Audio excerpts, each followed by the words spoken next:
For today's example of combined hip and shoulder turn, or true dissociation, we're going to be making a progression from last week's example where we went over the dissociation plank. Today's example, what we're going to do is a standing twist. So what we'll do, and I'll start slowly, is at the same time that we're going to jump and turn our hips to the left, we are ideally going to turn our shoulders in the opposite direction. So in slow motion, then we'll reverse the jump. So we'll turn right, but the shoulders will turn left. So the core intent of this exercise is to get our shoulders pointing the opposite direction of where our hips are pointing, starting at a slow pace and then ideally ramping it up. As we do a couple repetitions, it'll look like so.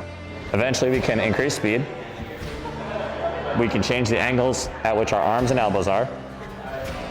And we can begin to put our arms out the sides and see if it's a little bit easier from a balance perspective or a little bit harder.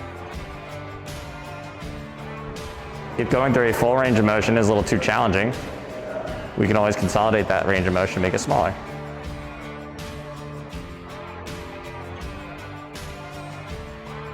As I typically recommend with these combined hip and shoulder turn or true dissociation activities, they're often the most challenging. So make sure you're comfortable at the level which you're performing them and don't feel the need to progress until you've adequately mastered that skill or feel like it's really gotten easier. Feel free to increase the range of motion or the speed or decrease either as far as your ability is concerned. That way you can make it easier or harder in the moment. In the coming weeks, we'll look to progress a little bit further by either adding some resistance, adding additional movement, or adding some equipment which might make the move a little bit more challenging or a little bit easier.